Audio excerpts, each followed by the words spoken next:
Hi, I'm historian and author Claire Ridgway and welcome to another day of my Tudor Christmas Advent series. Today we're warming up, quite literally, with the drinks that kept Tudor England merry through the darkest, coldest days of winter.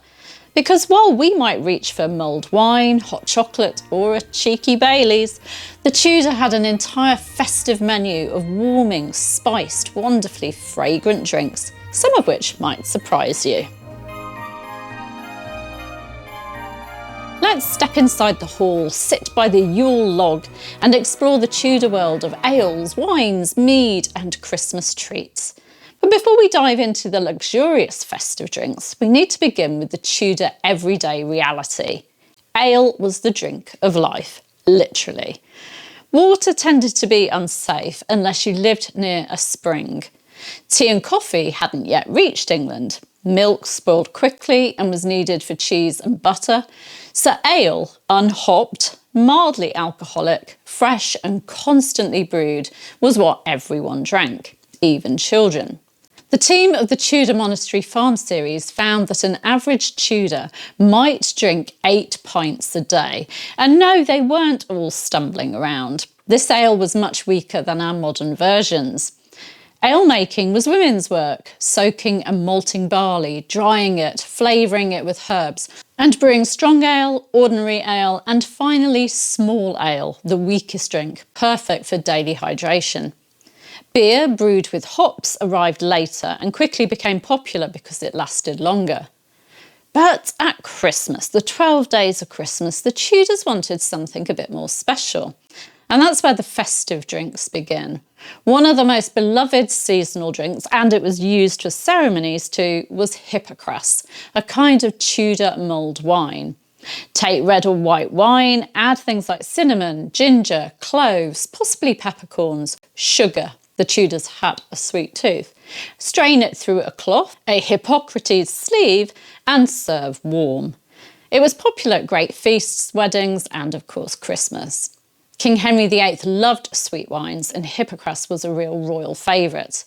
Imagine the smell in the Great Hall, warming, spicy, luxurious. And if Hippocras was the refined choice, Lambswool was the great communal festive drink, especially for wassailing. Lambswool was made by heating ale, cider or sherry, roasted apples, sugar, nutmeg and spices. As the apples burst, they created a white woolly froth, hence the name Lambswool. And this was the drink shared from the wassail bowl during Twelfth Night or New Year's Eve celebrations. At court, wassailing could be magnificent. The steward would carry in the great bowl, cry "wassail" 3 times, and the court would answer with song. Diarist Henry VIII recorded maidens processing with bowls of the wassail, followed by ladies who laid a table of gingerbread, marmalade, comfits and sugar plate. Wassailing could also be done in the orchards, singing to the apple trees, splashing cider on their roots and placing cider-soaked bread in their branches to encourage a good harvest. It's ancient, communal and so very Tudor. Christmas ale was the special occasion ale, stronger and richer than the ordinary Tudor ale. Households prepared it ahead of time for Christmas feasts, New Year gatherings or Twelfth Night revels.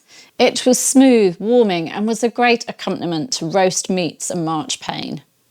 Mead was another festive favourite, a fermented honey drink as old as England itself. Tudor drinkers enjoyed mead, honey and water, metheglin, which was mead flavoured with herbs or spices, and melomel, which was mead with fruit.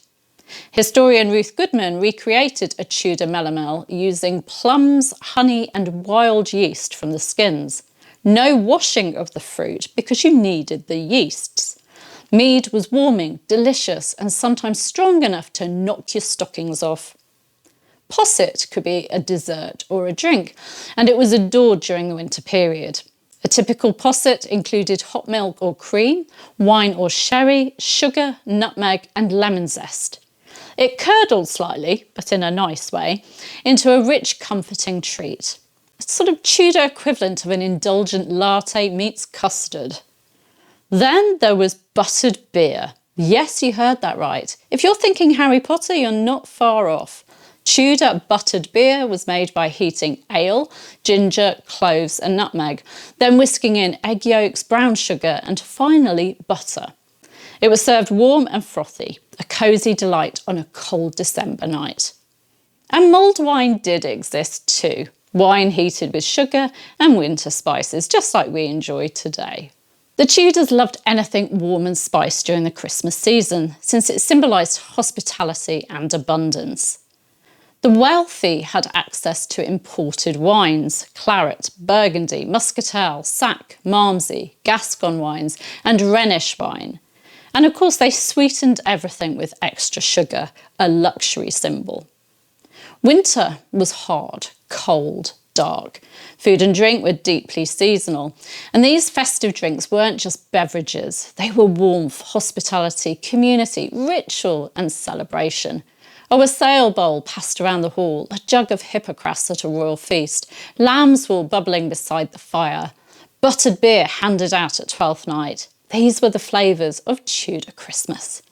Thank you so much for joining me for this deliciously warming episode of my Tudor Christmas Advent series. I'll share links to my cooking videos on Tudor drinks for you, as I've actually made quite a few of the drinks I've mentioned today. If you've enjoyed this deep dive into festive drinks, please do like, subscribe and click that bell. And tell me in the comments, which Tudor winter warmer would you try? Hippocras, Lambswool or yummy buttered beer? See you tomorrow for more Tudor Christmas magic.